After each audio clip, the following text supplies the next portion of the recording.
City University of Hong Kong is an international university which emphasizes the integration of research and teaching. The university promotes diversified, cross-cultural studies through various educational programs. In this class, we hope you will get more challenges, receive tough curriculums.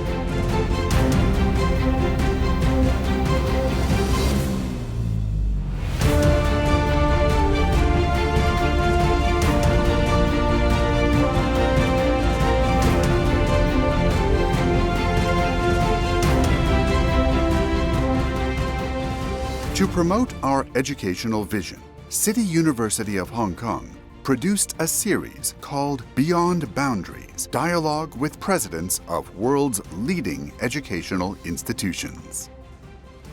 Professor Way Kuo, President of City University of Hong Kong, talks to presidents of universities and principals of high schools around the world, exploring each other's strengths and looking forward to the future direction of educational development.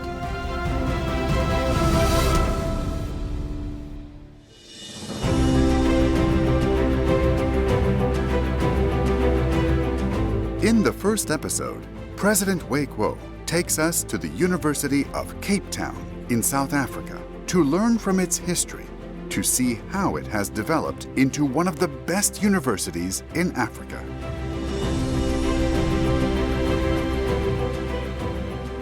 UCT is located in the mid-levels of a hill in Cape Town, South Africa.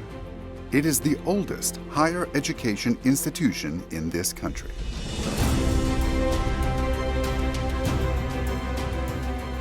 UCT was founded in 1829, so it has a history of nearly 200 years. It is known for being the first university in the world to perform a successful human heart transplant. In 1967, Professor Christian Barnard of UCT performed the heart transplant, setting a precedent in the history of human medicine. One of the patients who underwent a transplant from Professor Barnard has lived for more than 23 years. Besides the medical achievements, 5 alumni and professors of the university have won Nobel Prizes in medicine, chemistry, and literature, and a Nobel Peace Prize.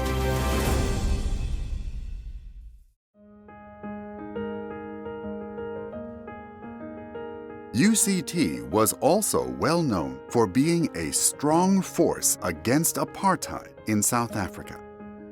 In the early 1920s, UCT enrolled its first few black students. In the 1960s, when the black civil rights movement prevailed in the United States, students and faculty at UCT held several large-scale demonstrations opposing apartheid. In 1994, the South African democratic election ended the minority white rule.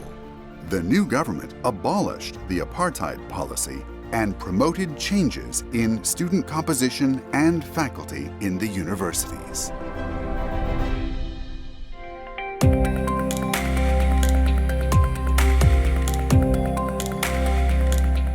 Professor Way Kuo, President of City University of Hong Kong, is well known for his research on the reliability of electronic systems and nuclear energy. In his early years, he worked at Bell Laboratories in the United States.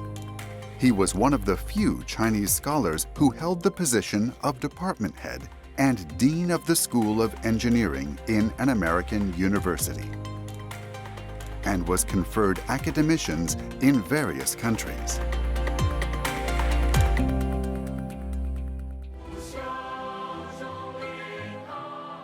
Professor Way Kuo has served as the president of City U for more than 10 years. His philosophy of education is summarized in the lyrics of the City U anthem, which he wrote, "Learn and question beyond boundaries." Professor Way Kuo has also published several books about education. He is particularly concerned about the challenges facing contemporary education around the world.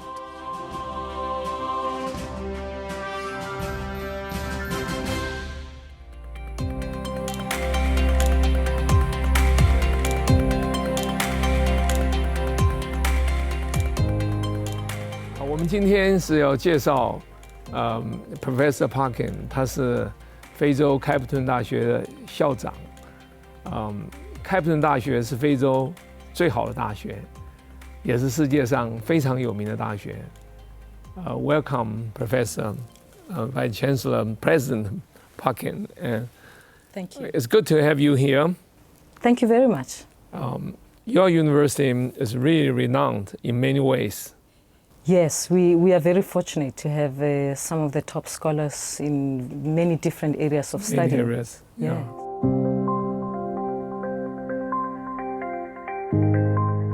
Everybody talking about University of Cape Town, and we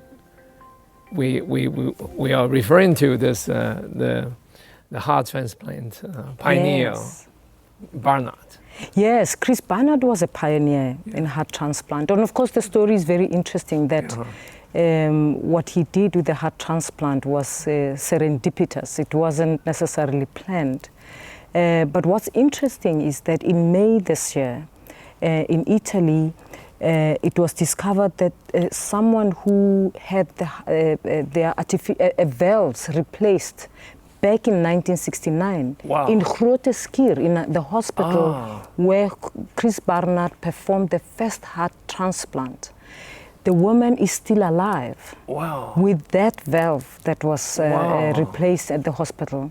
So our Department of Cardiology remains very active. It remains the top cardiology unit. That's half a century ago. It is. So it is. So we are, Chris Barnard was a trailblazer, and he opened up a way. Yes. And the work in cardiology is still continuing at UCT. You have 5 Nobel Prize winners. Yes, that's quite we a do. record. Most of them are in chemistry and medicine, right? We do in chemistry and medicine, but we also have in literature. Literature, J.M. yes, Coetzee. of course. And in fact, I think J.M. Coetzee is the only one who's still alive. Yes. The rest of them have passed on. So he's still alive. He was a literary scholar. And he got the Nobel Prize, I think, whilst he was at the university. Yes. Yeah, so we have 5. We are very fortunate.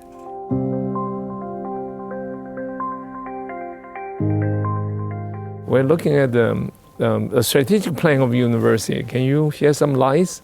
Yeah. And when we look at the future, we not considering only the university, we're considering the world that we live in. Technological advancements, migration, climate change, all these challenges. And we've agreed that our future must be centered around 3 pillars. The pillar of excellence, transformation, and sustainability. The 3 pillars are the pillars of our vision moving towards the future. And with that, these 3 pillars, we are saying we're going to pursue excellence with transformation to ensure sustainability. Because if you don't pursue excellence with transformation, then you will not have sustainability. we also are facing some challenge from the society. In South Africa, historically, you have some segregation issue among different people, and now it has improved quite a bit. How do you deal with this post, the so-called apartheid? I mean, we have a problem of inequality. Yes. And inequality in terms of socioeconomic status. We've got a problem of inequality in terms of gender, race. And as a university, what we've decided to do is to create access for students from low socioeconomic backgrounds, for black students who were denied access to the university before. So we've created programs where we work with the schools in the communities around the university. We work with the students from the 9th grade so that they can get results that enable them to come to the university.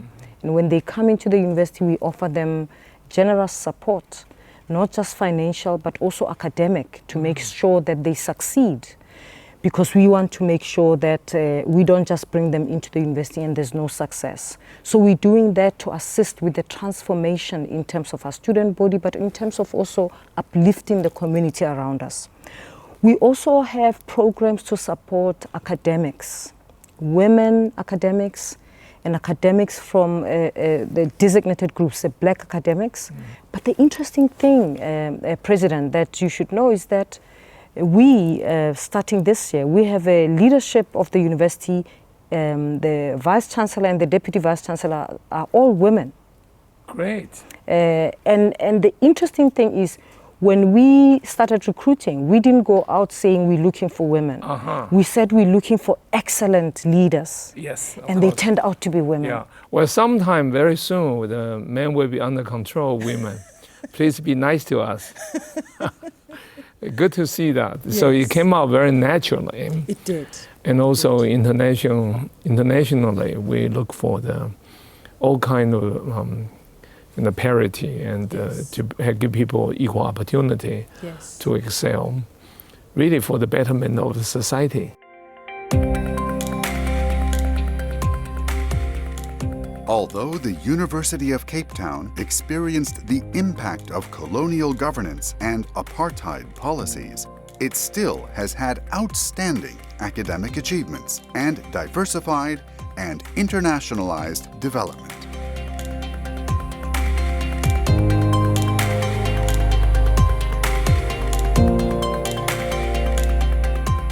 So what are the new challenges in your university in the context of the society of the South Africa? I mean, our new challenge is that we are just emerging from a conflictual environment. We had, from 2015, 2016, 2017, we had student protests that were mainly about removing statues of former colonizers, but also about providing fee-free university education for the poor. And during the protests, there's lots of things that happen, fallouts between academics and students. And so the current challenges are healing the university. Healing the university of that period of conflict, bringing the university together to make sure that we can work coherently as a community. But also dealing with the historical wrongs of the institution. Our institution is on land, unceded land that was owned by indigenous people. And where the university is actually used to be the graveyard of indigenous people. And so we are in a process. There's also in the university skeletal remains that were donated many years ago in the 1940s by slave masters. I see. And so they were acquired illegally, and they were brought to the university for the university to use for academic purposes. And what we've been doing is to take those, we've taken those remains that were obtained illegally, we've traced the families, we're working with the communities and the families to make sure that there can be a reburial, reconciliation with the community that owned the land before the colonial masters took the land from them. It's also a process of healing, because with reconciliation, we can build healing, and we can emerge from there together as a community to say we want a future that's different. Because the past, our past, started during the time of colonization, of apartheid, and we can't wish that past away. We've got to build a better future. You look at the future. So that's what the challenges that we're dealing with at the moment, to honor the people who own the land, to make sure that people who were previously discriminated against are given opportunities and they can succeed in our university.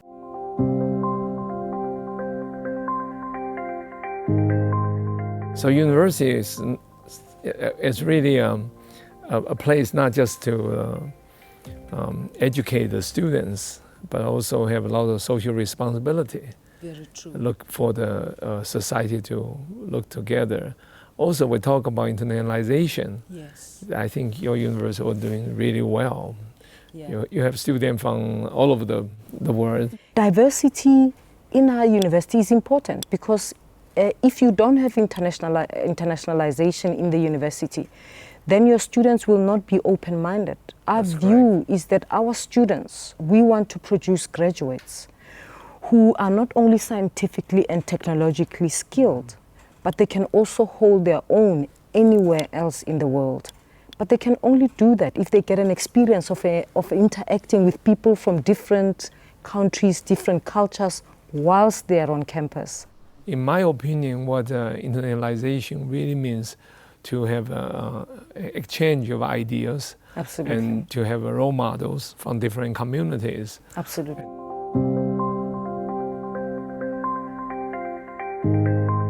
Your university is a pioneer to do the heart transplant. Yes. Now you are also the pioneer in opening your heart to Yes. the rest of the faculty and students and the community. Yes, true that. What do you see the future going to lead you to in the near future? You know, we want to be a leader Yes, in areas that are of challenge in our continent. You know, you talk about being a pioneer in heart transplant. We also do cutting-edge research on HIV and AIDS. Yes. And one of the things that we do, I mean, we are top researchers in HIV and AIDS, sit also on on global committees that look at the disease. But we're also looking at how the virus HIV interacts with patients who have TB in our context. So we've put up facilities in the communities where people live who are affected by the disease. It's what our scientists are looking at. How are they related? How does the virus manifest itself in a context where there's also TB?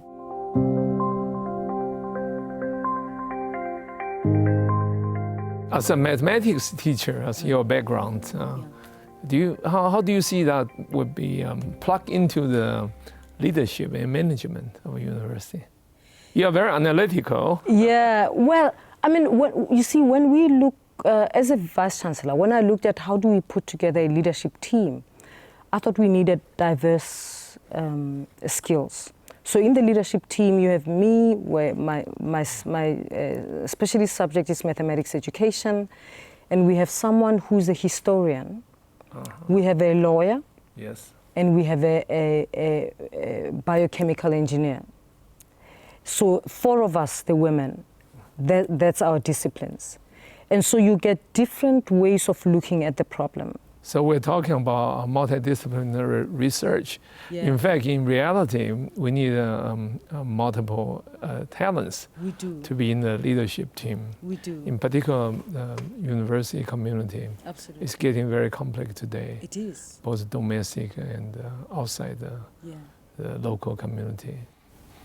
But let's look at the future for our community or the world. We look at the aging issue, public health, and certainly a lot of things relate to the health. And it's interesting that you have an aging problem. We do. And we have a young country and young continent. You are young. You don't worry about that. Our country, we've got the majority of people in our country. I mean, you as a person, you are young, so therefore you don't. I look young, but I'm pretty old. No. You're young. Well, I think this is really great, and it's it's a real pleasure to have such a conversation with Professor Phakeng. 各位朋友，我们知道这个开普敦大学今天这个讨论有几个非常特别的地方。第一个就是这个大学好像是很多这个女的学者来带领，这世界上是不多的。从校长伊始 I'm saying that you are the female leader and the university is led by female faculty member. Well, that's something that come out very naturally there. 第二个就是说，即使在非洲大陆，他们在科研方面还是非常成功的。特别是他们科研还有招收的学生，也是在世界上非常前沿的。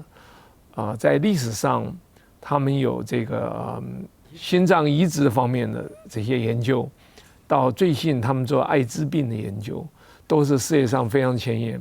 他们也处理了很多跟社会相关的议题。So in conclusion, we thank you very much, Professor Phakeng, and I keep on want to say President Phakeng, but it's the same. 他们在南非，他们还采取英国制度，他们的校长叫做 Vice-Chancellor， 而不是叫做 President。但是没有关系，这是一个名词上面的问题。所以我们谢谢大家。We thank you again for being here. Thank you. Thank you.